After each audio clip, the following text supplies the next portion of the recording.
కేంద్రంలో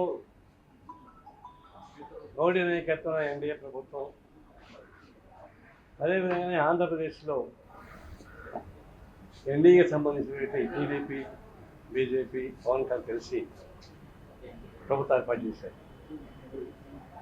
కేంద్రంలో మోడీ ఎన్నికల ముందు 400 సీట్లు తక్కువ రావని చెప్పేసి పదే పదే బుకాయించారు. చివరికి స్వాతంత్రం వచ్చినప్పుడు ఇప్పుడు దాకా ప్రధానమంత్రి క్యాండిడేట్గా అతి తక్కువ ఓట్లు వచ్చింది మోడీకి. వీపీ సింగ్ లాంటి వాళ్ళకు కూడా ఎక్కువ ఓట్లు వచ్చినాయి. అతి తక్కువ ఓట్లతో ప్రధానమంత్రి బయటపడడం అంటే అర్థమైపోయింది. బీజేపీ పైన, మోడీ పైన, ముఖ్యంగా మోడీ పైన విశ్వాసం సడలించిపోయింది.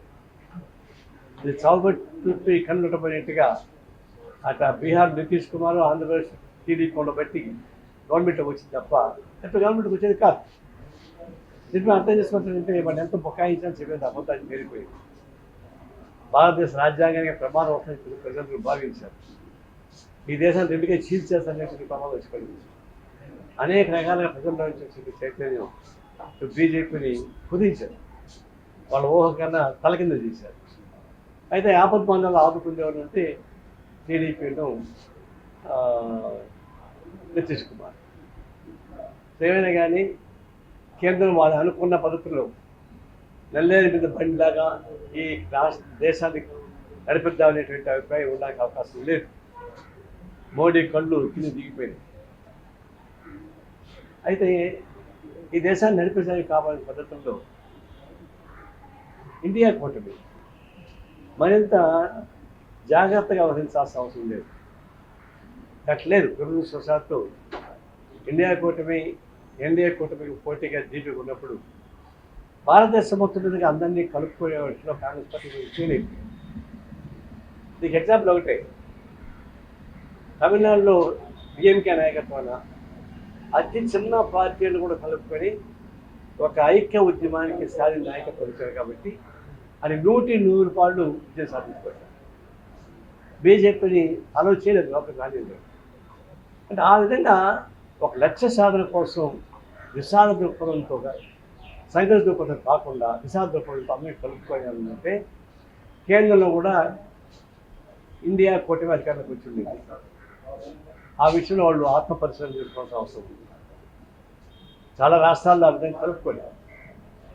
దానివల్ల నష్టం వచ్చిన మాట వాస్తవం. భవిష్యత్తు జాగ్రత్తగా ఉండాల్సిన అవసరం. తర్వాత ఇక్కడి నుంచి కేరళ వాయనాడులో చేసినటువంటి రాహుల్ గాంధీ అక్కడ దాన్ని ఖాళీ చేస్తే వాళ్ళ సోదరిమని తీసుకెళ్ళి ప్రియాంకాన్ని పెడుతున్నారు. అంటే ఇది పవిత్ర యుద్ధమా?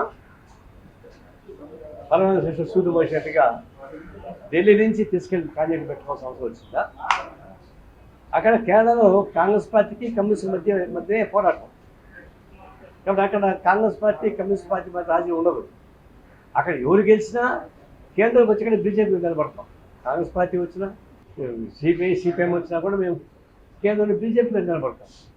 ఇక కాంగ్రెస్ పార్టీ అప్పుడు ఊగి సాడొచ్చాం, కానీ కల్లో కూడా కమ్యూనిస్టులు బీజేపీని సపోర్ట్ చేసేవి పోరు. అంత ఫర్మ్గా పోరాటం సాగిస్తుంది కేరళలో. కేరళ రాష్ట్రంలో వదిలిపెట్టిన అభ్యంతరం. కేరళ రాష్ట్రంలో పోటీ చేసుకుంటే కొంచెం ఉండదు. కేంద్రం నుంచి కేరళలో వామపక్షాన్ని పోటీ చేసేంత అంత పవిత్ర కర్తవ్యం ఏమన్నా నాకు అర్థం కాలేదు. అదేంత గమనం పడిపోతుందా?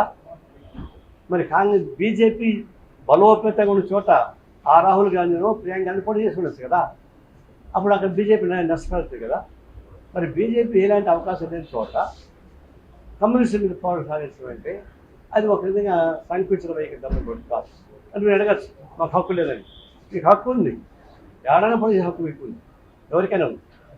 అయితే రాజకీయ ఎంపికలు వచ్చేప్పుడు దేశ స్థాయిలో ఎవరు ఉపయోగపడుతున్నారు, దేశ అభివృద్ధికి ఎవరు నిలబడతా ఉన్నారు, బీజేపీ క్రితంగా ఎవరు ఏ శక్తి నిలబడతా ఉన్నాయి, వాళ్ళపైన అంత భవిష్యత్తు యుద్ధం చేయాల్సిన అవసరం ఉందా? ఆ యుద్ధం మీద ఇతర రాష్ట్రాలు బీజేపీ బలంగా ఉన్న చోట యుద్ధం చేసుకోవచ్చుగా, తప్పే ఉంది. అది మీకు వెళ్ళకపోతున్నారు. ఆ విషయంలో ఒక సంకుచిత వైఖరి ఒకటి కనిపిస్తుంది. అది దేశానికి అంత మంచిది కాదు. ఇప్పుడు టీడీపీ గవర్నమెంట్ వచ్చింది. గతంలోనూ బీజేపీని ఆంధ్రప్రదేశ్ తీసుకోవడంలో టీడీపీ పాత్ర. ఇప్పుడు చంద్రబాబు నాయుడు పాత్రలో మన బీజేపీ ఆంధ్రప్రదేశ్కి ప్రయాణ సాగించింది. సరే, గెలుపు బాగుంది. చంద్రబాబు నాయుడికి, చంద్రబాబు కుటుంబానికి, టీడీపీకి మంచి రోజులు వచ్చినాయి.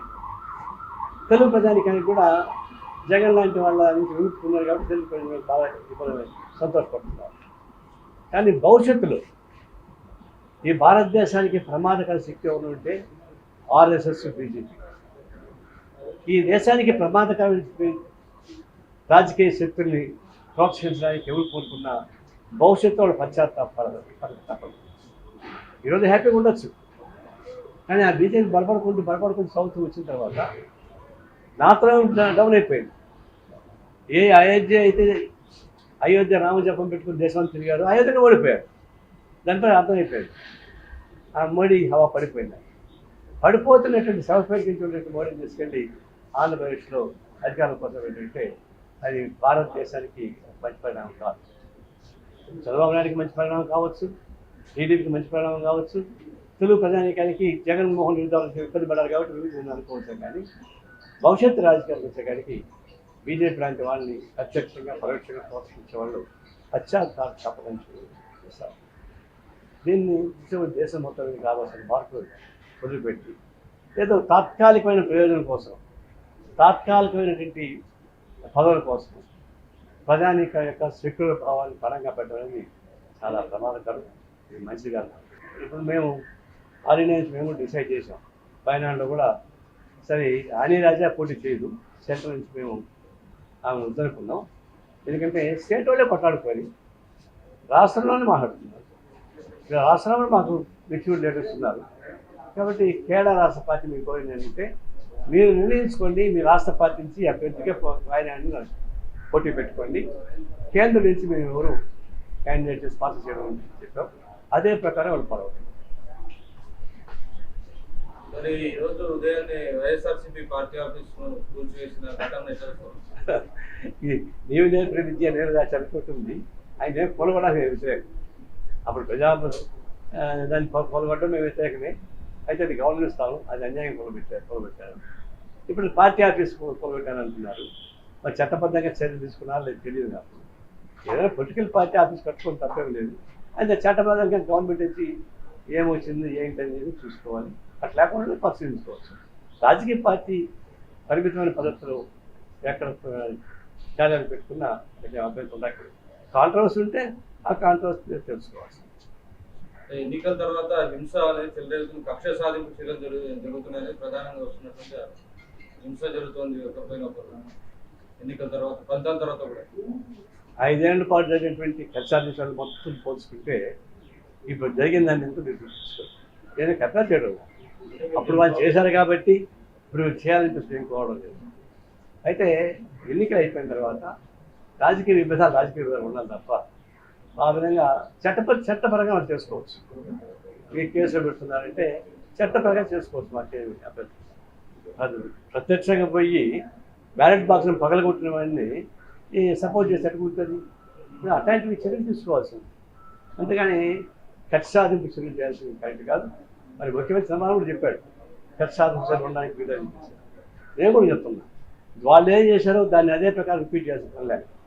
మీరు వచ్చిన తర్వాత ఒక సాంప్రదాయ పద్ధతుల్లో రాజకీయ పాలన సాగించుకోవడం తప్ప కక్ష సాధింపు చర్యలపైన పాల్గొట్టి మేము కోరుతాం. అయితే వాళ్ళు చేసిన అక్రమాలు ఉన్నాయి. అక్రమాలని చట్టమైన పద్ధతిలో చట్టరీత్యా యాక్షన్ తీసుకోండి, తప్పేముంది, అది చేసుకోవచ్చు.